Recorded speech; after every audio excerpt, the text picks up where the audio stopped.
ఇప్పుడు మీరు ఎప్పటి నుంచో ఎదురు చూస్తూ ఎన్నో రోజుల నుంచి కేసీఆర్ గారి పలుకు వినాలి, కేసీఆర్ గారిని చూడాలి అని ఎర్ర టెండ కూడా వదిలిపెట్టి వచ్చిన మీ ఈ అవకాశం తీసుకున్న మా గౌరవ ముఖ్యమంత్రి వర్యులు, మాజీ ముఖ్యమంత్రి వర్యులు, తెలంగాణ వ్యవస్థాపకులు, తెలంగాణ రాష్ట్ర సాధకుడు ఇలా కల్వకుంట్ల చంద్రశేఖర్ గారిని వారి సందేశం వచ్చిందిగా కోరుతున్నాను.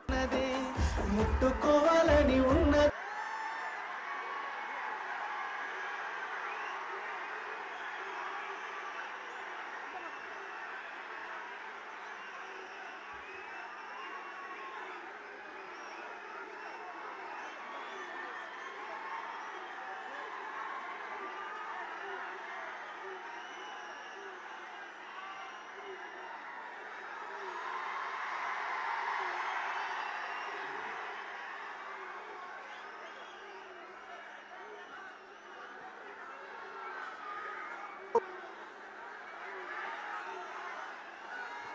సభాధ్యక్షులు,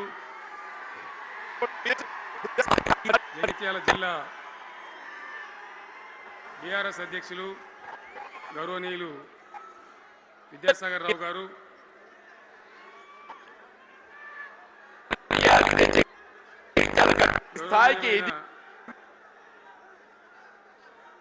తెలంగాణ శాసన మండలి ప్రతిపక్ష నాయకులు గౌరవనీయులు సిరికొండ మత్స్యోనాచారి గారు, శాసన మండలి సభ్యులు ఎల్ రమణ గారు, దేశపతి శ్రీనివాస్ గారు, శాసనసభ్యులు మాజీ మంత్రివర్యులు గంగుల కమలాకర్ గారు, కోరుట్ల ఎమ్మెల్యే డాక్టర్ సంజయ్ గారు, హుజురాబాద్ ఎమ్మెల్యే పాడి కౌశిక్ రెడ్డి గారు, జనగామ ఎమ్మెల్యే గౌరవనీయులు పల్లా రాజేశ్వరరెడ్డి గారు,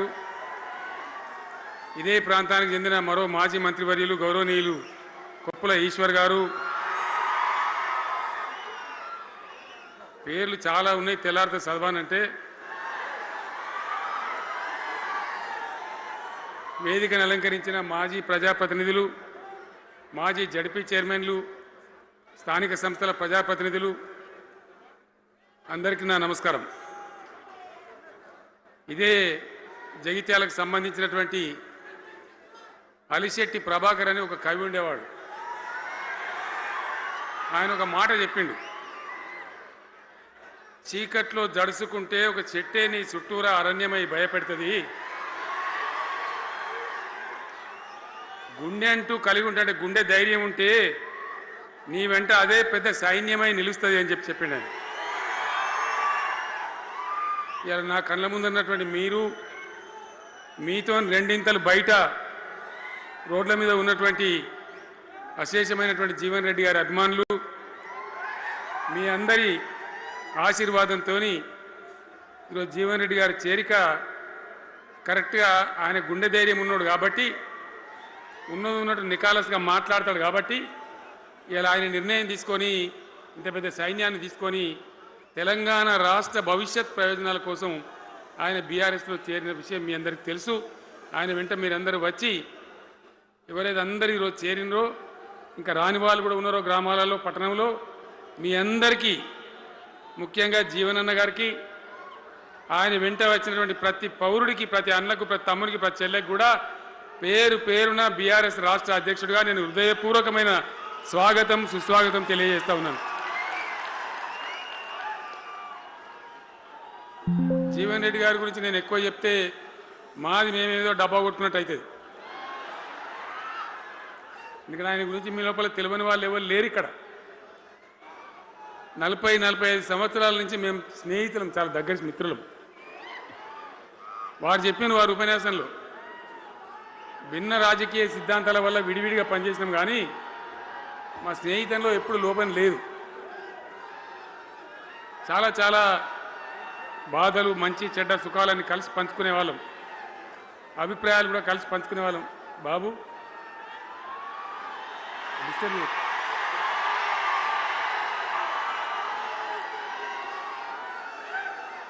మంది లొల్లి పెట్టడం కూడా కాదురా వారు.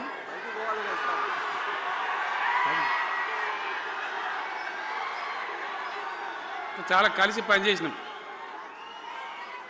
ఆయనకుండే నిబద్ధత, ధైర్యంగా ప్రజా జీవితంలో పనిచేసిన పద్ధతి ఎంతమందికో చాలామందికి ఆదర్శంగా నిలిచినటువంటి వ్యక్తి. జగిత్యాల్లో ఆయన పుట్టి పెరిగి రాజకీయంగా చాలా పెద్దవాడైనాడు మీ అందరి దీవెనతో. కానీ ఒక జగిత్యాల్లోనే కాదు, ఆయనకు పాత కరీంనగర్ జిల్లా వ్యాప్తంగా అట్లనే పొరుగున ఉన్నటువంటి అనేక జిల్లాలలో చాలామంది జీవన్ రెడ్డి గారి అభిమానులు ఉన్నారు. చాలామంది. మీరు లొల్లి పెట్టకుండి, మీ ఫోటోలే బయటికి పోతున్నాయి. అది లైవ్ టెలికాస్ట్ ఉంది, దానిలో మీ బొమ్మలు టీవీలో కనబడుతున్నాయి మీ ఇంటికాడ. లొల్లి పెట్టకుండి. ఇక సెట్ అయిందా?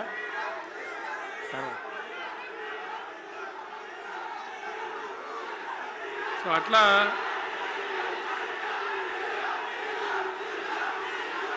Please please please please. చాలా విషయాలలో ఆయన ఎంతో మందికి ఆదర్శంగా నిలిచినాడు, పనిచేసినాడు. ఈ ప్రాంతం గురించి తన ప్రాణం పెట్టి పనిచేసినాడు. ఆయన మంత్రిగా ఉన్నా, ఇంకో హోదాలో ఉన్నా, ఎమ్మెల్యేగా ఉన్నా, ప్రతిపక్షంలో ఉన్నా తన ఏరియా అభివృద్ధిని ఏనాడు కూడా ఆయన విస్మరించలేదు. లేకపోతే అన్ని పర్యాయాలు మీరు ఎందుకు గెలిపించారు, ఎందుకంత గుండెల్లో పెట్టుకున్నారు? నేను ముఖ్యమంత్రి అయినా వారు ప్రజాప్రతినిధిగా కరీంనగర్లో జరిగినటువంటి సభకు వచ్చింది. అందరూ మాట్లాడిన చాలామంది, తాను మాట్లాడుతూ ఒకటే మాట కోరిండు. అయ్యాక బోర్నపల్లి అనే కాడ గోదావరి మీద ఒక బ్రిడ్జ్ అవసరం మాకు, అది కంపల్సరీ కావాలి అంటే నేను ఇక ఓదాలు బిదాలని మర్చిపోయి ఏంది జీవన్న మళ్ళీ చెప్పండి అంటే చెప్పిండు ఆయన. వెంటనే అక్కడి నుంచి ఆదేశాలు ఇచ్చి 70-80 కోట్ల రూపాయలు మంజూరు చేసి ఆ బ్రిడ్జి అప్పుడు కట్టించినాం.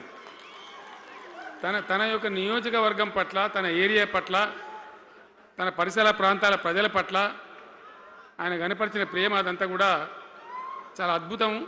అందుకే ఆయనకు అంత మంచి పేరు కూడా ఉంది. అది నాకంటే మీకు అందరికి బాగా తెలుసు. ఈ మధ్య వీళ్ళందరూ తయారైంది కదా, ఎవరు అంటే అంటే సర్వేలు చేసి ఇస్తారు. జీవన్ రెడ్డి గారు బీఆర్ఎస్లో చేరితే ఎట్లా ఉంటుంది ఏం కథ అని ఒక 2-3 వచ్చి సర్వేలు చేసింది. మీ నియోజకవర్గం కాదు, మీ నియోజకవర్గంలో ఆడం బాంబే పేలిపోయింది, దానిలో మాటనే లేదు. అసలు జగిత్యాల నియోజకవర్గం గురించి చర్చ లేదు. కానీ వాళ్ళు ఏం చెప్పినా సర్వే వాళ్ళు పక్కనున్న సొప్పదండి కావచ్చు, ధర్మపురి కావచ్చు, మేరిట్ల కొట్టుపల్లి కావచ్చు, ఇంకా చాలా కాన్స్టిట్యున్సీలు కావచ్చు, చాలా ప్రభావం ఉంటుంది జీవన్ రెడ్డి గారిది. ఒక అద్భుతమైనటువంటి దీంతో రాజకీయమైన ఇది వస్తుందని చెప్పి వాళ్ళు సర్వే చేసి చెప్పినారు. అది జీవన్ రెడ్డి గారికి ఉన్నటువంటి విశిష్టత.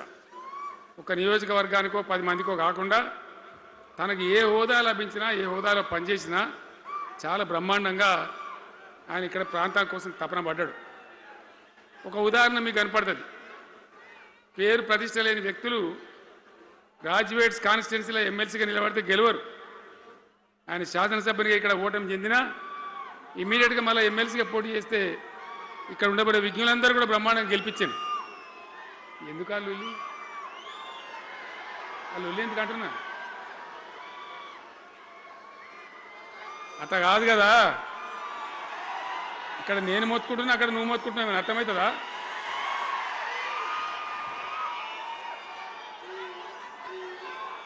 ఏయ్ ఆగవాయ్ బాబు, అది వెనక ఊరేటోడు మనోడేనా?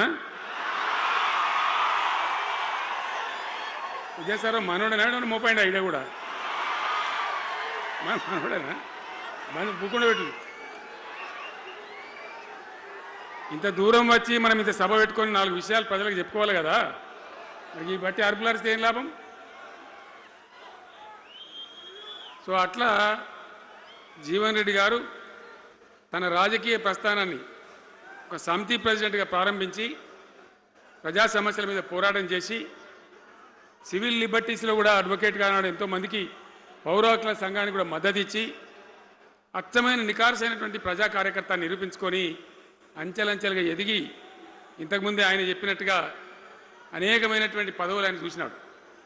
పదవులు ఆయన కొత్త కాదు. బ్రహ్మాండంగా శాసనసభ్యుని గెలవడం, మంత్రి పదవులు అలంకరించడం, అనేక రంగాలలో అనేక రకాలుగా పనిచేయడం అంతా కూడా మీకు తెలుసు. నేను కొత్తగా చెప్పే అవసరం లేదు. నేను ఒక్కటే మాట మీకు మనవి చేస్తా ఉన్నా. జీవన్ రెడ్డి గారు నేను మొన్న కలిసినప్పుడు ఒక మాట అనుకున్నాం. మేము ఎట్లా ముందుకు పనిచేద్దాం, ఏంది, మేము ఇద్దరు మూలకోలం అనుకొని ఒక కుటుంబంలో అన్నదమ్ములాగా పనిచేద్దామని చెప్పిన నేను. ఇంత ప్రేమగా అంటే మనం కుటుంబంలాగా ఈ పార్టీకి బ్రహ్మాండమైన ఒక పిల్లర్స్ లాగా పనిచేసి ముందుకు తీసుకొని పోదామని చెప్పి నేను చెప్పడం జరిగింది. ఈరోజు పార్టీలో వారు చేరిన వెంటనే చాలా బ్రహ్మాండమైనటువంటి మనకు ఒక ఊపు వస్తూ ఉంది. నేను జీవన్ రెడ్డి గారిని కోరుతా ఉన్నా, జగిత్యాల మందం కాదు, జగిత్యాల జిల్లా కాదు, పాత కరీంనగర్ జిల్లా కాదు, మీరు ఆదిలాబాద్ చూడాలి, నిజామాబాద్ చూడాలి, పరిసర జిల్లాలు చూడాలి. పార్టీ ప్రధాన కార్యదర్శిగా ఈ నిమిషం నుంచి నేను అపాయింట్ చేసుకుంటా ఉన్నాను. బ్రహ్మాండంగా ఈ ప్రాంతం అంతా కూడా మీ సేవలు అవసరం ఉన్నాయి పార్టీకి. అదే కాదు, 600 ఏది ఏమైనా ఏమవుతుంది, 100% మళ్ళా బీఆర్ఎస్ గవర్నమెంట్ వస్తుంది. వస్తుందా? వస్తుందంటూ చేయలేవట్టుంది. ఒకసారి కెమెరాలు కడ దింపుకున్నా బాబు, వస్తుంది కదా. ఇవాళ జీవన్ రెడ్డి గారు పార్టీలో బాబు కౌశిక్ రెడ్డి జర ఆగబట్టు వాళ్ళు.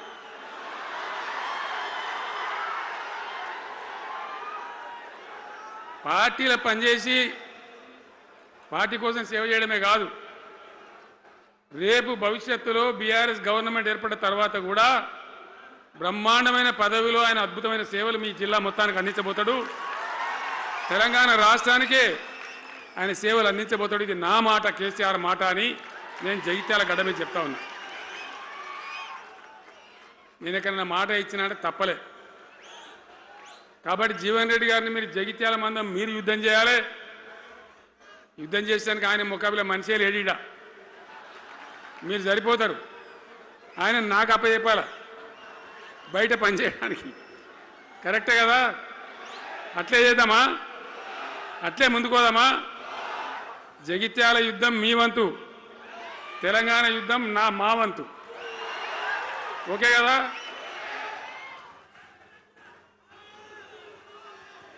ఇప్పుడు ఏమైతుంది? ఏం కావాలి?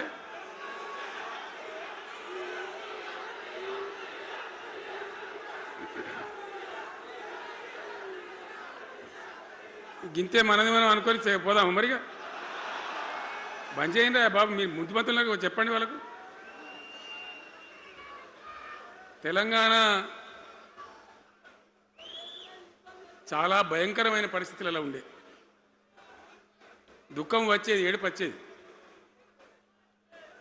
ఎమ్మెల్యేలుగా ఉన్నా ఏం చేయలేని పరిస్థితి. ఆగమాగం అడివేడివి కదా. ఎట్లా ఉండే తెలంగాణ మనం చూడలేదా? తెలంగాణ రాకముందు ఎంత భయంకరమైనటువంటి బాధలుండే, ఎంత కష్టం ఉండే. ఎవడన్నా తెలంగాణని మాట్లాడేవాడు ఉండనా? అసెంబ్లీలో, అక్కడిక్కడ కాదు, అసెంబ్లీలో కూడా ఒక ఆయన పాపం ప్రణయ్ భాస్కర్ అని వరంగల్ ఎమ్మెల్యే ఉండే, ఏదో విషయంలో ఆయన మాట్లాడబోతే, తెలంగాణని మాట్లాడబోతే, తెలంగాణ గిలంగాణ జాంతా అనే మాట్లాడదా, ఏది అసెంబ్లీలో తెలంగాణ అనద్దు అని నిషేధం. అంత భయంకరమైన వివక్ష, అంత భయంకరమైన దాడి, మన భాష మీద దాడి, మన బతుకు మీద దాడి, మన నీళ్ళ మీద దాడి, మన ఉద్యోగాల మీద, మన వనరుల మీద, మన ఆస్తుల మీద మొత్తం దోపిడీ చేయడం తప్ప ఇక్కడి ప్రజలను బికారీలాగా వదిలిపెట్టినారు. రైతాంగం ఆగమాగం అయిపోయి చెట్టుకోలు గుట్టకోలు అయిపోయింది.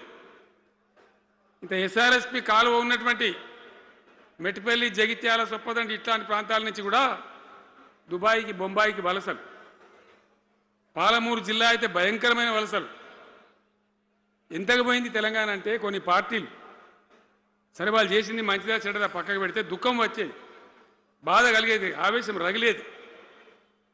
మహబూబ్ నగర్ జిల్లాలో 100కి 90 మంది యువకులు వలస. బతకానంటే బతక పోవాలి, ఆడ బతుకు లేదు. ఉన్న ముసలోళ్ళకు ముడిగోళ్ళకి ఇంత డబ్బులు వాళ్ళు పంపిస్తే కంట్రోల్ బియ్యం కొనుక్కొని తిని బతకాలి. అందులో కొంతమందికి అందకపోతే కొన్ని పార్టీల వాళ్ళు మేమేదో గొప్పతనం చేసామన్నట్టు గంజి కేంద్రాలు పెట్టేది. గంజి కేంద్రాలు గుండెలు రగిలి నా తెలంగాణ గంజి కేంద్రాలు అంటే ఎవడో గంజి పోతే బతకాలన్నట్టు అంత అధ్వాన స్థితికి తెలంగాణ దిగజార్చిండ్రు. అది కాంగ్రెస్ ప్రభుత్వం కావచ్చు, టీడీపీ ప్రభుత్వం కావచ్చు. తీయటి పుల్లటి మాటలు చెప్పుడు తప్ప కసుకెట్ నీళ్ళు తెచ్చియలే, మంచినీళ్ళు ఇయ్యలే, కడుపు నిండా కరెంట్ ఇయ్యలే, ఏది లేదు. అంత పట్టిదే గ్యాస్. మాట్లాడు, చెప్పుడు, మోసం చేసి పోవుడు. మనం గొర్రెల్లాగా మన దగ్గర అడిగే నాయకులు లేడు, నిలదీసేవాళ్ళు లేడు, అందరు కట్టుబానిసలు అయిపోయారు. ఆ పరిస్థితులలో మూనిగే నక్క మీద తాటికాయ పడ్డట్టు ఆనాడున్న ముఖ్యమంత్రి చంద్రబాబు నాయుడు కరెంటు ఛార్జీలు పెంచాడు, భయంకరంగా పెంచాడు. తెల్లారి నేను ఒక ఉత్తరం రాసిన, నీ కరెంటు ఛార్జీల పెంపుదల వాపసు తీసుకో, లేకపోతే ఈ సమైక్య రాష్ట్రంలో మాకు న్యాయం జరగదని నేను ఉద్యమానికి పోవాల్సి వస్తుంది, తెలంగాణ కోసం కొట్లాడాల్సి వస్తుందని చెప్పి రాసిన. ఆయన తీసుకోలే. కొంతమంది రైతులు పాపం పోరాటానికి వచ్చింది. మీరు కొత్త వాళ్ళు చూడకపోవచ్చు కానీ చాలా పాత వాళ్ళకి తెలుసు. పోరాటానికి హైదరాబాద్కి వస్తే నిరసన తెలపడానికి పట్టపగలు 11:30 గంటలకు బషీర్ బాగులో ఇష్టం ఉన్నట్టు విచ్చలవిడి కాల్పులు జరిపి చంపేస్తే 3 రైతులు అక్కడికక్కడనే ప్రాణాలకి చచ్చిపోయారు. ఆ తర్వాత నిర్ణయం తీసుకున్నవిగా ఇక లాభం లేదు, ఎదురు తిరిగితే కూడా మీరు కాల్చి చంపుతున్నారు, జెండా ఎత్తడం ఒకటే తప్ప మార్గం లేదని చెప్పి ఆనాడు నేను తెలంగాణ ఉద్యమానికి శ్రీకారం చుట్టాను. ఎంబడ ఎవడు వచ్చినా సరే రాకున్నా సరే ప్రజలున్నారు, యువకులున్నారు, చూసుకుందాం దేకలేంగని చెప్పి బయలుదేరితే ఎక్కిరిచుడు, ఏ వీడు పక్క పేదవాడు కేసీఆర్ గారు ఎవడో బొడి చేసి చంపేస్తాం అని ఒకడు మాట్లాడు, ఇది మగల పుట్టింది పుబ్బల పోతుంది ఇంకోడు మాట్లాడు, యాడికెళ్ళైతే హైదరాబాద్ తెలంగాణ వీడు దుకాణం పెట్టినని ఇంకోడు అనడు, నానా రకాలుగా అవమానపరిచేటువంటి మాటలు మాట్లాడు. కానీ మొక్కవోని ధైర్యంతో చిత్తశుద్ధితో బయలుదేరి పోరాటం చేస్తాం. ప్రజలు జమైతా పోయిను. మీ అందరికి తెలుసు, ఇదే జగిత్యాలకు నేను ఎన్నోసార్లు వచ్చిన, కోరుట్లకు ఎన్నోసార్లు వచ్చిన, చొప్పదండికి ఎన్నోసార్లు వచ్చినా తిరగని ఊరే లేదు, తిరగని మండలాలు లేవు. అట్లా పక్షిలాగా మొత్తం తెలంగాణ తిరిగి విశ్వ ప్రయత్నం చేస్తే ఒక పెద్ద ఉద్యమ కెరటం తయారైన తర్వాత మేము కూడా తయారుపై మేము ఇస్తాం తెలంగాణ అని కాంగ్రెస్ పార్టీ మొదలుపెడితే సరే మంచి మాటగా ఎవడైతే ఇస్తే ఎవడైతే కావాలి తెలంగాణ ఎవరితేంది అనే పద్ధతితో కాంగ్రెస్తో జట్టు కట్టినాం, గెలిచినాం. అమాంతంగా నేను తెలంగాణ లేవట్టుకపోయి ఢిల్లీలో పెట్టాం. రాష్ట్రపతి ప్రసంగంలో వచ్చింది, కామన్ మినిమం ప్రోగ్రాంలో వచ్చింది, ఒక దశకు వచ్చింది.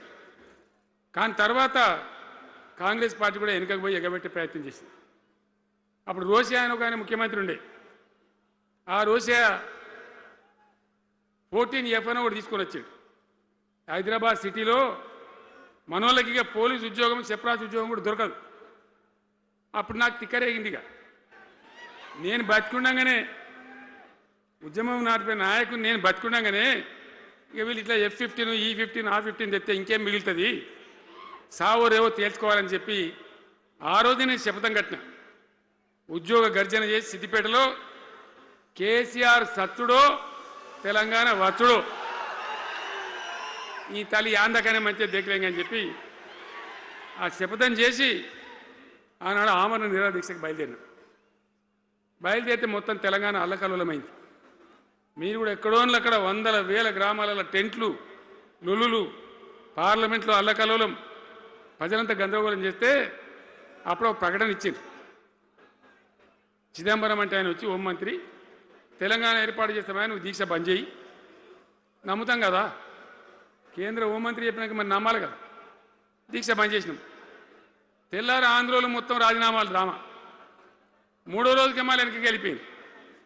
మళ్ళీ అప్పుడు జేఏసీ తయారు చేసి అన్ని పార్టీలను పెట్టి నానా తంటాలు పడి మళ్ళొక 3.5 ఏండ్లు భయంకరంగా కొట్లాడితే మీరందరూ ఎక్కడి వాళ్ళు అక్కడ ఆశీర్వచనం ఇస్తే మీ ప్రేరణతోని మీ స్ఫూర్తితోని చివరికి తెలంగాణ రాష్ట్రం వచ్చింది కదా. వచ్చిన తర్వాత మీరేం చేసినారు? దీని మంచో చెడనో చూసే బాధ్యత నీకే అని చెప్పి నాకు అప్పచెప్పి పని మొదలు పెట్టాలి. ఎట్లా కొత్త కుండలో ఈగదు వచ్చినట్టు. దీని ఆర్థికం తెలియదు, కథ తెలియదు. చాలా చాలా కష్టమైనటువంటి క్లిష్టమైన పరిస్థితి. అంత అలకటి పని కాదు. ఏం చేయాలా? ఎక్కడికక్కడ పెద్ద భయంకరమైనటువంటి బాధ, చాలా ఇబ్బంది. ఇదే జిల్లాల తాటిపల్లిలో చాటిపల్లి అని ఉంటుంది, చొప్పదండి మండలంలో. జిఆర్ రెడ్డి గారు అని చెప్పి పెద్ద ఆర్థిక శాస్త్రవేత్త. ఆయన బీహార్లో పనిచేస్తూ ఉండే. నేనే స్వయంగా జిఆర్ రెడ్డి గారికి ఫోన్ చేసి, అన్నా మన సొంత రాష్ట్రం వచ్చింది, మనం బాగు చేసుకోవాలి, మీరు రావాలి అని పిలిపించుకొని అట్లాంటి వాళ్ళందరినీ సమూహపరచుకొని ఒక ఎజెండా వేసుకొని బయలుదేరి. అంతకుముందు సమైక్య రాష్ట్రంలో మొత్తం తెలంగాణ చెరువులు నాశనం చేసింది. కాకతీయ రాజులు తవ్వించిన చెరువులు ఉండే మనకు బ్రహ్మాండంగా ఒక 75-80 వేల చెరువులు ఉండే. ఆంధ్ర పాలకుల సమైక్య పాలనలో మొత్తం నాశనం పట్టేసిండ్రు, కబ్జాలు పెట్టిండ్రు, నాశనం పట్టిండ్రు. చివరికి 40-44 వేల చెరువులు ఉండే. ఎక్కడ మొదలు పెట్టాలి, ఎవరి పేరు పెడితే బరకత అవుతుంది అని ఆలోచించి ఏ కాకతీయ రాజులైతే మనకు అన్నం పెట్టిండ్రో వాళ్ళ పేరుతో ఇది బాగా చేయాలని చెప్పి మన మొట్టమొదటి కార్యక్రమం మిషన్ కాకతీయ. ఎందుకు మిషన్ కాకతీయ? ఆ చెరువుల దరిద్రం వదిలిస్తే, వాటిని బందోబస్తు చేస్తే, వాటిలో నీటి నిల్వ సామర్థ్యం పెరిగితే గ్రౌండ్ వాటర్ పెరుగుతుంది, బోర్లు బాగా నీళ్ళు వస్తాయి. కాబట్టి అక్కడి నుంచి ప్రారంభించి చేసినాం. అది కూడా తెలంగాణ ప్రజలు, రైతులు ఒక ఉద్యమంలాగానే చేశారు. మట్టి తీసుకొని పోండి, సారవంతంగా ఉంటుంది, మీ పొలాలలో పోసుకోమంటే లక్షల ట్రాక్టర్ల మట్టి తీసుకొని పోయింది తెలంగాణ రైతాంగం. అన్ని గ్రామాలలో ఒక విప్లవం లాగా ఆ మట్టి తీసుకొని పోయి వాళ్ళ భూములలో పోసుకొని కూడా బ్రహ్మాండంగా చేసింది. అక్కడి నుంచి మొదలుపెట్టినటువంటి ప్రస్థానం 10 ఏళ్లలో ఎన్ని చేసినామో మీరు చూసారు. బట్టి మాటలు మాట్లాడు, గప్కాలు కొట్టుడు కాకుండా నేను ఒక్కటే మాట మిమ్మల్ని అడుగుతున్నా, మీరందరూ కూడా చూసారు. శాసనసభలో నిలబడి ఈ రాష్ట్ర చరిత్రలో ఎవడన్నా ఒక ముఖ్యమంత్రి ఈ 5 ఏళ్లలో మిషన్ భగీరథ కంప్లీట్ చేసి ప్రతి ఇంటికి నల్లా పెట్టి మంచినీళ్ళు ఇవ్వకపోతే మల్ల తేపకు నేను నిలవడం, ఓట్లు అడగం అని చెప్పిన ముఖ్యమంత్రి ఎవరన్నా చూసినామా? నేను చెప్పిన మాట అసెంబ్లీలో నిలబడి చెప్పి ఆ 5 ఏళ్లలో మిషన్ భగీరథ నీళ్లు తెచ్చి 100% కులం మతం సంబంధం లేకుండా తండాలు మారుమూల పల్లెలకు కూడా ప్రతి గ్రామానికి ట్యాప్ పెట్టి, ప్రతి ఇంట్లో ట్యాప్ పెట్టి మంచి స్వచ్ఛమైనటువంటి నీళ్ళు తెచ్చిచ్చింది. 5 ఏళ్ళు నడిచింది, నడవలే. మిషన్ భగీరథ నీళ్ళు పుష్కలంగా రాలే? ఏమైనా రాలేదా? వచ్చినాయా? మరి ఇప్పుడు ఏం రోగం పుట్టింది నాకు అర్థం కాదు. ఇప్పుడు ఎందుకు గుంటుతుంది అది? ఎందుకు నీళ్ళు ఎత్తలేవు? వస్తున్నాయా ఇప్పుడు? మరి ఏం చేయాలా? లాగులు వలగదాకా చంపాలే. మంచి మాట కాకపోతే ఏం చేస్తారు? మంచిగా కట్టిన ఇల్లు పెట్టిపోయి కదా, 5 ఏళ్ళు నడిచింది కదా, మరి మీకేం బీమారీ వచ్చింది నాకు అర్థం కాదు. ఇంత పొడుగు మాటలు మాట్లాడుతుందా? అడ్డం పొడుగు మాట్లాడుతుందా? పొద్దున్న లేస్తే కేసీఆర్ చావాలి, నువ్వు 1000 జన్మలు ఇచ్చినా నేను చావా నా కొడుకు అనుకుంటున్నావు.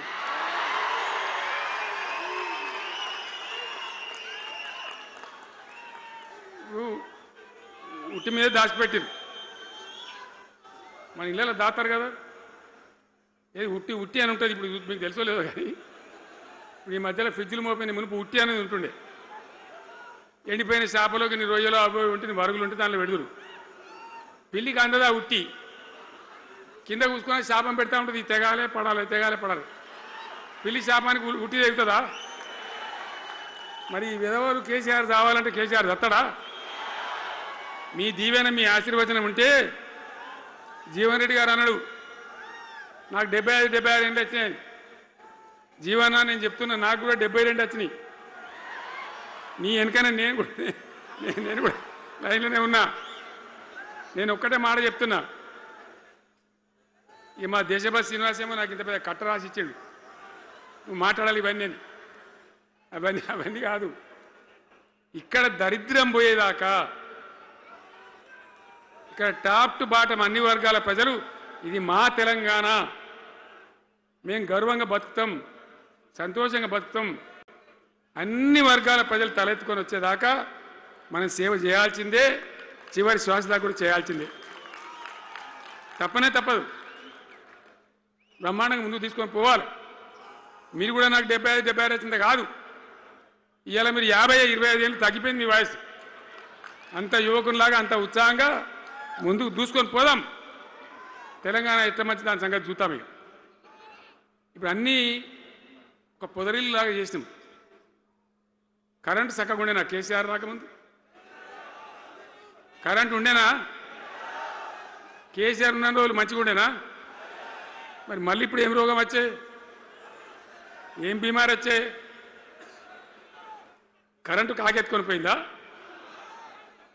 ఆనాడు 7,000 మెగావాట్లుంటే ఒక ఏడాది లోపల మంచిగా చేసి 24 గంటల కరెంట్ ఇచ్చినాం, ఒక క్షణం కూడా పోకుండా.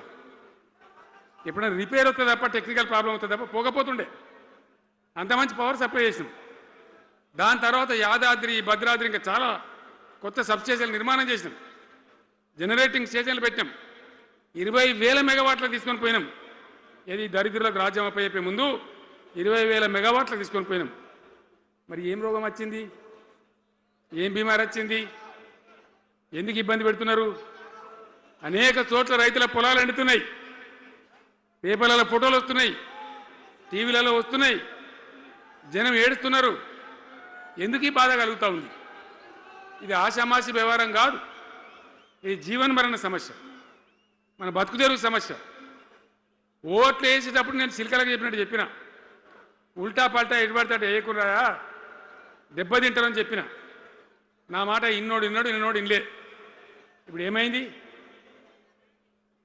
ఏం జరుగుతుంది?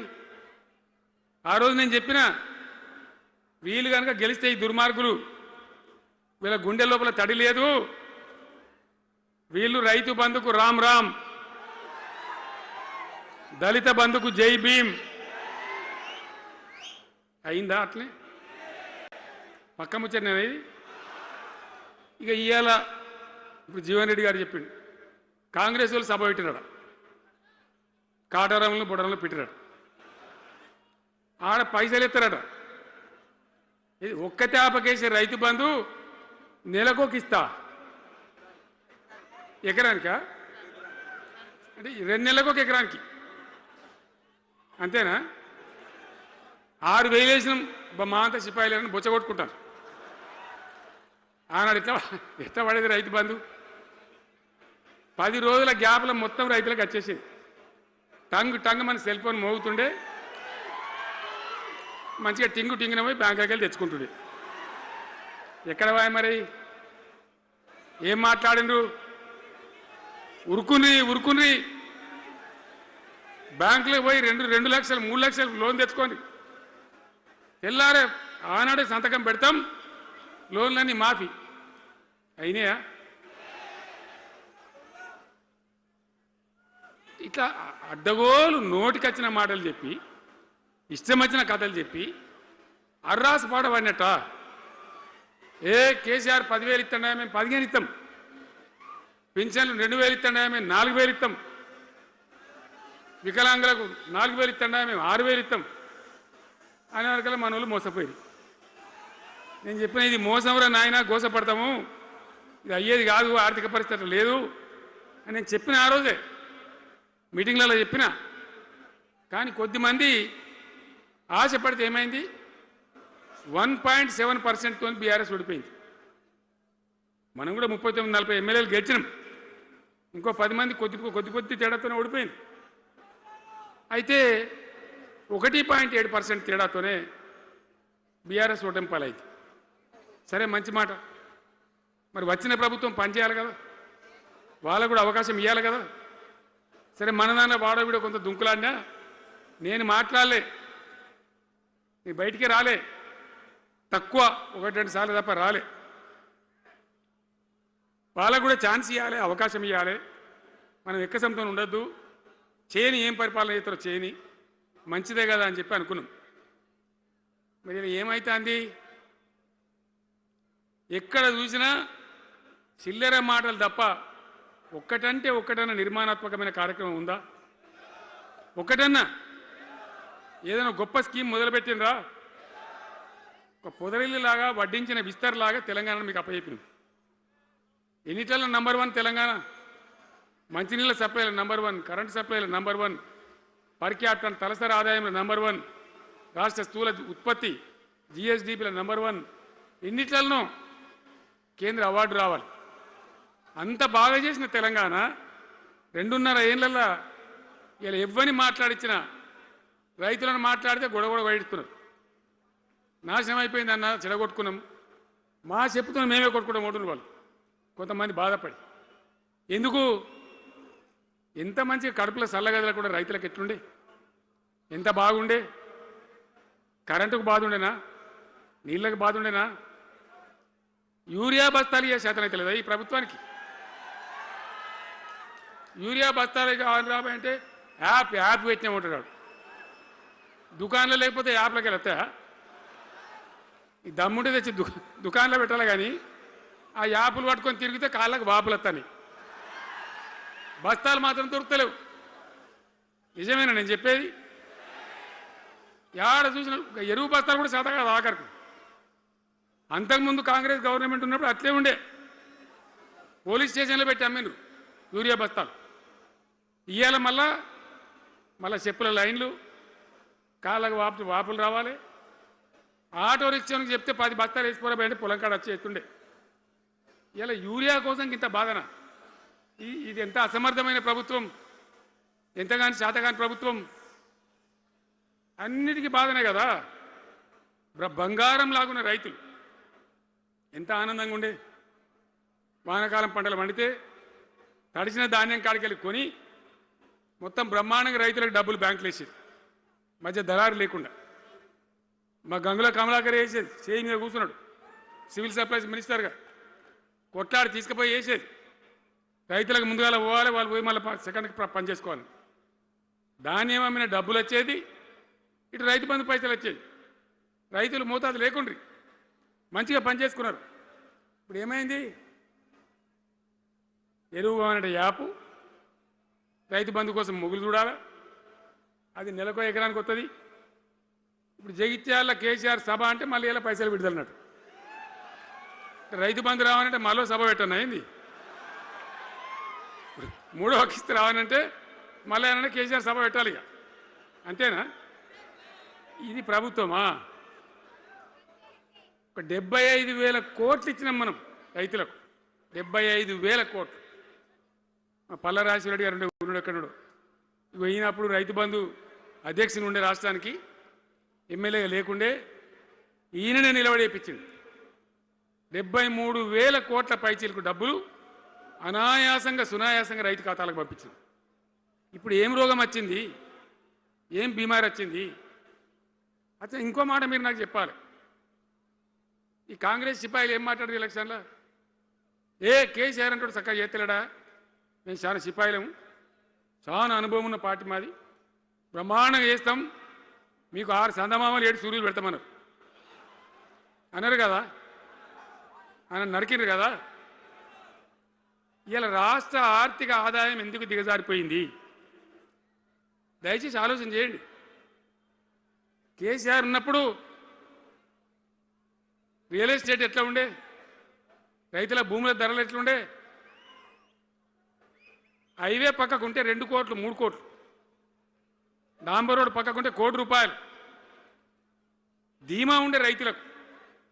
ఇంకా అమ్మాయి ఇందులో పెళ్లి అంటే పావడంత అమ్మి చేత పోవా, వాళ్ళ దగ్గర అమ్మి చేత బిల్డింగ్ కట్టుకుంటా. ఈరోజు అమ్మేటోడు ఉన్నాడు కానీ కొనేటోడు లేడు. నిజమేనా ఈ మాట?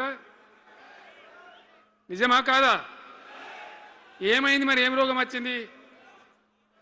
రాష్ట్రంలో ఏ వాళ్ళని మాట్లాడించినా, ఎవరిని అడిగినా ఇదే బాధ. ఈ విధంగా రైతుల భూముల ధరలు పడిపోయినాయి, రాష్ట్ర ఆర్థిక పరిస్థితి పడిపోయింది, మంచినీళ్ళకు గోసపడాలి, రైతాంగం అన్నిటికీ గోసపడాలి. ఇవాళ మక్కలండి, మక్కలు వచ్చినాయి. పెడితే కొంటమని చెప్పారు, కొనకపోతే కొనమని చెప్పారు. ఈ శాతకాని దొంగతనం ఎందుకు?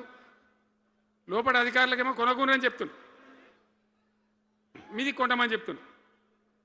మక్కలు కొనే ధీమా ఉందా? ఇవాళ కొంటుండ్రా? వడ్లు కొంటుండ్రా? కొనకపోగా మళ్ళీ ఇంకా బోనస్ ఇస్తామని ఒక బోగస్ మాట. ఎవరికైనా నచ్చిన బోనస్ వస్తుందా? వాటిదే బోనస్, అంత బోగస్. ఈ విధంగా పంట వేసిన కాడ నుంచి పంట కొనుగోలు దాకా బీఆర్ఎస్ ప్రభుత్వం అని నిలబడ్డది, రైతులకు తోడుగా నిలబడ్డది, రైతులను ఆదుకున్నది. ధాన్యం తడిచిపోతే కూడా కొన్నది. కానీ ఇలా రైతాంగం అంతా ఆగమాగం. రైతు బంధు ఎప్పుడవుతుందో తెలియదు, ధాన్యం కొనరో తెలియదు, కొంటే పైసలు తొందరగా వస్తాయో రావో తెలియదు. చాలా సతమతమవుతున్నారు. రైతులను మాట్లాడితే చాలా తప్పు చేసుకున్నాం సార్, పొరపాటు అయిపోయింది అని బాధపడుతున్నారు. మంచిగా ఉండ్రి, మళ్ళీ వాళ్ళ ఆత్మహత్యలు స్టార్ట్ అవుతున్నాయి.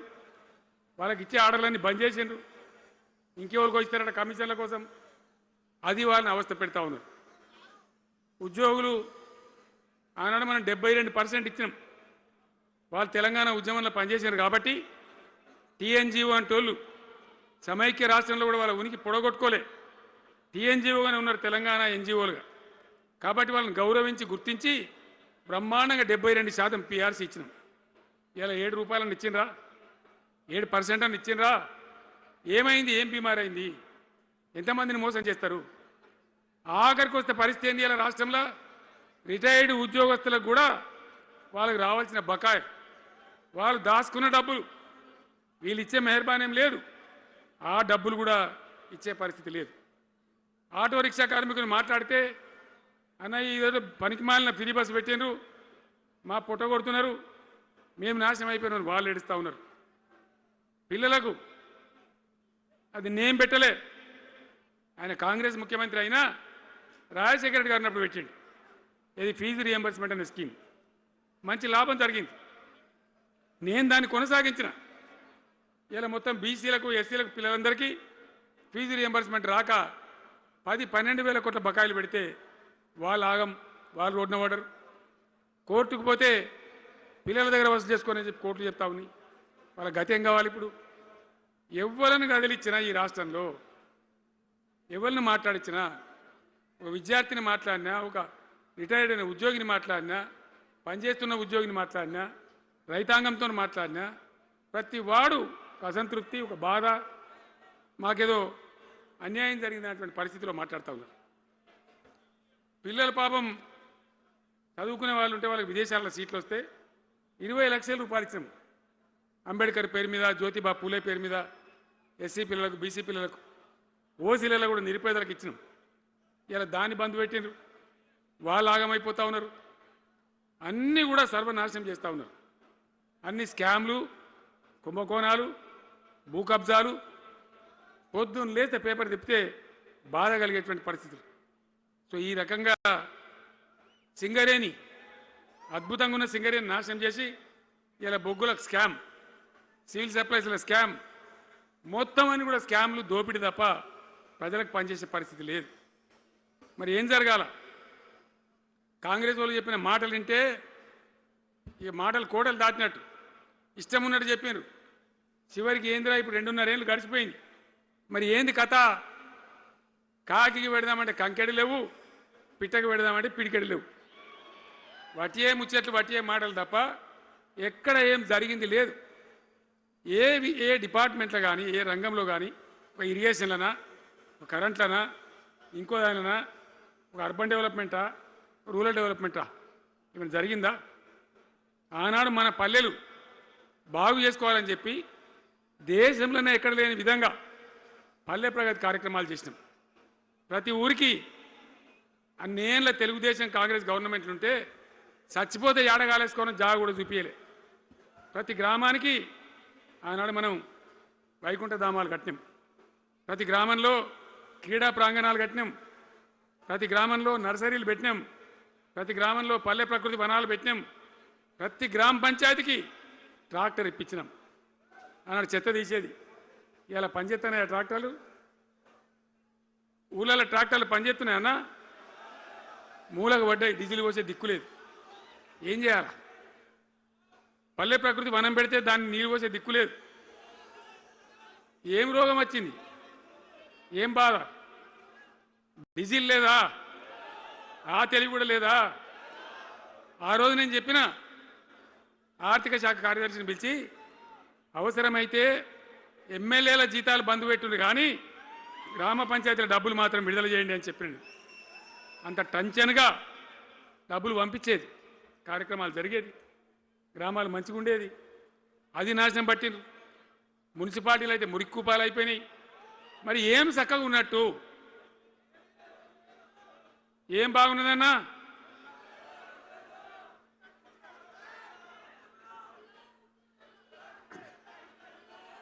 అందుకే జీవన్ రెడ్డి గారు లాంటి సీనియర్ నాయకుడు, అనుభవం ఉన్న వ్యక్తి నోటికెళ్ళి ఏం మాట వచ్చింది?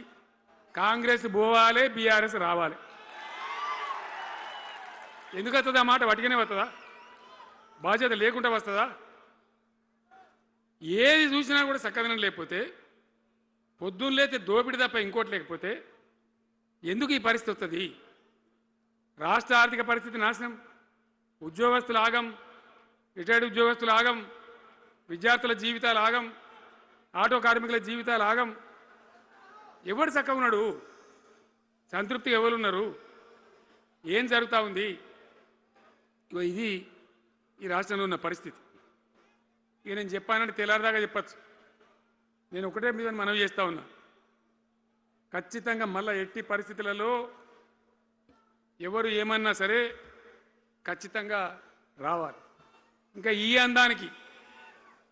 అందానికి ఒకటి బోడముండ హైడ్రాని తెచ్చిపెట్టింది.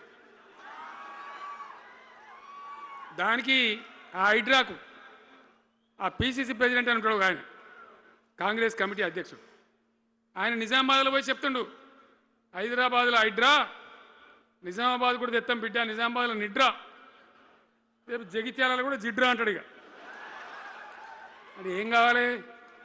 మొత్తం పేదల కొంపలన్నీ కూల్చుడేనా? కేసీఆర్ రాజ్యానికి వచ్చినప్పుడు 3.5 లక్షల మందికి పేదలు ఎక్కడ ఉన్నారో అక్కడనే పట్టాలు ఇచ్చినాం. వాళ్ళని ఆగం చేయకుండా పాపం గరీబోళ్ళు 3.5 లక్షల కుటుంబాలకు హైదరాబాదు చుట్టుపక్కల వేరే పట్టణాల్లో కూడా పట్టాలు ఇచ్చిన వాళ్ళని బతకనిచ్చినాం.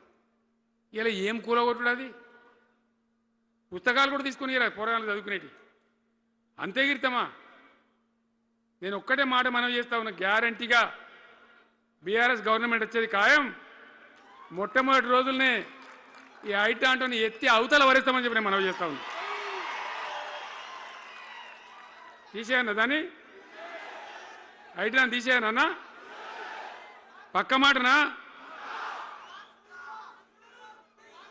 మళ్ళా మొదలు పెట్టిరా ఇక జరాగు, 5 నిమిషాలు అది అయిపోతుంది. హైడ్రాని పీకేసి మొదటి సంతకంతోనే తీసి చెరువులో వాడేస్తాం దాన్ని. ఇప్పుడు మనం చేయలేం. 46,000 చెరువులు మంచిగా చేసినాం. ఏమన్నా గుడిసె కూడా కొలగొచ్చామా? ఇల్లు కూడా వచ్చామా? ఇదేమి ఇచ్చేంతరం నాకు అర్థం కాదు. మూసి అని దాని ఎంబడి వాడారు, దానికి ఆడ గరీబులు ఉంటారు పాపం. మూసి ఎంబడిన గరీబులను వాళ్ళని ఏమి ఏడిపించుడు? పొద్దున్న లేతే వాళ్ళు నిద్రపోకుండా, వాళ్ళ కంటి మీద కొనుక్కు లేకుండా, అది ఎవడు చేసే ప్రాజెక్ట్ అయ్యేది కాదు, పీకేది అవుతుందా? 15,000 ఇల్లు కూడా కొడతారట. ధర్మమేనా అది? ఈ రకంగా ఒకటి పనికి మాలిన హైడ్రా తెచ్చి మూసి అది చెయ్యాలి, మూసి మంచిగా చేయాల్సిందే వద్దనే వాడు అన్నాడు. అన్ని వేల ఇల్లు కూడా కొట్టడం ఎందుకు నాకు అర్థం కాదు. అలా ఏం లేదు, భూములు కబ్జా పెట్టే రియల్ ఎస్టేట్ దందా తప్ప దానిలో ఏం లేదు. మూసి ప్రజల కోసం కాదు, నగర ప్రజల కోసం కాదు, ఈజీగా చేయగలిగిన దాన్ని, మామూలుగా చేయగలిగిన దాన్ని నాశనం బట్టి దానికి కథం పడతా ఉన్నా. ఏది చూసినా కూడా ఒక రకమైన దోపిడీ, ఒక రకమైనటువంటి గుండాగిరి, అరాచక వ్యవస్థతో ముందుకోతున్నారు తప్ప ప్రజా సంక్షేమాన్ని కాంక్షించి ఒక్క స్కీమ్ కూడా రాలే. ఇరిగేషన్ ప్రాజెక్టులు అన్ని పండబెట్టిరు. ఏం రోగం? ఒకనాడు కాకతీయ కాలువ మీద, మన వరద కాలువ మీద మోటార్లు పెడితే ఏం కోసాది? మా శంకరెడ్డి చెప్తా ఉండే ఇంతకుముందు, వేల మోటార్లు పెట్టుకుంటే వచ్చి కోసుకపోదురు, లారీలకు లారీలు మోటార్లు ఎత్తుకపోదురు. ఇదే వరద కాలువ మీద కేసీఆర్ ఉన్న రోజులు ఎవడన్నా మాట్లాడిందా? మాట్లాడలే. చివరికి ఏం చేసింది మీరు మంచిగా వినాలి. వీళ్ళు మామూలు పని చేస్తలేరు, మన జీవితాలకే బాంబులు పెడుతున్నారు. ఆ రోజు కూడా నరేంద్ర మోడీ ప్రధానమంత్రిగా ఉండే ఆయన ఏం చేసిండు? కరెంటు మోటార్లకు మీటర్లు పెట్టాలి, నువ్వు పెట్టాలి కేసీఆర్ అని నా మీద ఒత్తిడి. నేను చెప్పిన నా పానం పోయినా సరే చచ్చినా సరే నేను మీటర్ పెట్టా అని చెప్పింది. పెట్టలే. 30,000 రూపాయలు కట్ చేస్తే నీకు అన్నాడు. కట్ చేసిండు. రాష్ట్ర ప్రభుత్వానికి వచ్చేటువంటి ఆదాయం 30,000 కోట్ల రూపాయలు వదులుకొని కూడా తెలంగాణలో నేను కరెంటు మీటర్ పెట్టనియలే. నేను ముఖ్యమంత్రి ఉన్నాను రోజు. ఇవాళ ఏం చేసింది తెలుసా వీళ్ళు మీకు? మీకు తెలియలే, మీరు అమాయకులున్నారు. ఢిల్లీకి పోయి ఒప్పుకున్నారు. ఒప్పుకొని ఏం చేశారు? అయ్యా బాంచని మీటర్లు పెడతాము, మాకు ఆ పైసలు ఇయ్యండి. కేసీఆర్ వద్దన్నారు కదా మేము తీసుకుంటాం అని ఆ డబ్బు తీసుకొని వీళ్ళే ఈ గవర్నమెంట్ పోయి సంతకం పెట్టింది. ఇప్పుడు మొదలైతే ఇక ఇప్పుడు వస్తాయి మీటర్లు. ఎదుర్కొందామా? మీటర్ల ఏర్పాటును యుద్ధం చేద్దామా? కొట్లాడదామా? ఏమన్నాం మనం? నాకు అర్థం కాదు. రైతులు మంచిగా ఉండాలి, వ్యవసాయం మంచిగా ఉండాలి, పల్లెలు బాగుండాలి, వృత్తి పనులు బాగుండాలి. ఇప్పుడు యాదవులకు గొర్రెలు ఇప్పించినాం. ఇప్పుడు వస్తున్నాయా గొర్రెలు? వినబడతలేదు. బంద్ అయినాయా? ఎందుకు బంద్ అయినట్టు? మరి దానికి ఏం రోగం వచ్చే? మరి ఎవరికి ఇచ్చినట్టు? చేపలు పట్టే వాళ్ళ కోసం చేప పిల్లలు వేసినాం, ఇప్పుడు వేస్తాను రా. మరి ఎవరికి చేసినట్టు? వృత్తి పని వాళ్ళకు ఉండదు, ఎవరికి ఉండదు. బీడీ కార్మికులు ఉన్నారు, నాకెవ్వరు దరఖాస్తు ఇయ్యలే, ఇవాళ అడగలే. అప్పుడప్పుడు మా తులమో చెప్పేది, అన్న వాళ్ళ పరిస్థితి బాగుండదు పెదరికంలోనని చెప్పేది. మా అంతటా మేమే ఆలోచించుకొని బీడీ కార్మికులకు పెన్షన్ తెచ్చినాం. మొత్తం భారతదేశంలో ఏ రాష్ట్రంలో ఇస్తారా? వాళ్ళకి పెన్షన్లు పెంచుతామని ఎగబెట్టినరా? వాళ్ళకు కాదు, ఎన్ని ఆశలు. ఇంట్లో ఉన్న ఆడపిల్లకు 5 లక్షలు మహాలక్ష్మి అనే పేరు పెట్టి 2,500 నెలకిస్తామని ఇచ్చిండ్రా? రూపాయి వచ్చిందా? అట్లా ఎన్ని? 6 గ్యారంటీలు, 420 హామీలు. స్కూటీలు ఎక్కడ వాయే? స్కూటీల్లో మనలే, ఇంకా స్కూటీలు ఎక్కడి? ఏమన్నా నచ్చినాయా? మరి నేను ఏమంటున్నా అంటే దయచేసి మీరు ఆలోచన చేయాల్సింది, ఇలా ఈ సభలో మాట్లాడుతున్నా మీరు వింటున్నాను కాదు, యావత్ తెలంగాణ వింటున్నది. తెలంగాణ ప్రజలందరికీ నేను కోరుతాను, నేను చెప్పిన నిజమా అబద్ధమా? ఏం జరుగుతూ ఉంది తెలంగాణలో? ఈ సందర్భంలో ఖచ్చితంగా ప్రజల మంచిని కోరే ప్రతి వాళ్ళు ఒకటి కావాల్సిందే, మళ్ళా తెలంగాణ పునర్నిర్మాణ యజ్ఞం మళ్ళా ప్రారంభం కావాల్సిందే. దాన్ని ఎవడు ఆపలేడు. జర గాచారం బాలేకపోతే దెబ్బతింటాం, అంత మాత్రం చేత ఆగిపోతామా? ఊకుందామా? పోరాటం చేయాల్సిందే, వీళ్ళని నిలదీయాల్సిందే.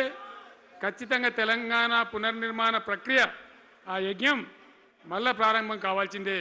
తెలంగాణ ప్రజలు గెలిచి నిలవాల్సిందే. మొత్తం ప్రాజెక్టులు పండబెట్టినండి.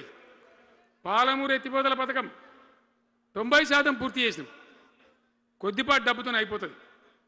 వలసల జిల్లా, కరువు జిల్లా వాళ్ళ నాశనం పట్టింది.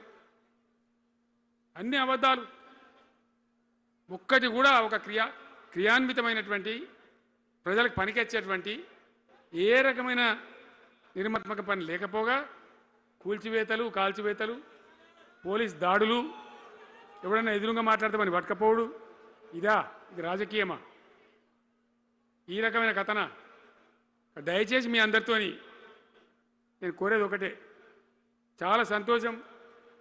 నేను జగిత్యాలకు వచ్చిన సందర్భంలో జీవన్ రెడ్డి గారు వెంట మీరు తండోపతండాలుగా తరలి వచ్చారు. సభలో ఉన్నదానికంటే బయట చాలా ఎక్కువ మంది ఉన్నారు.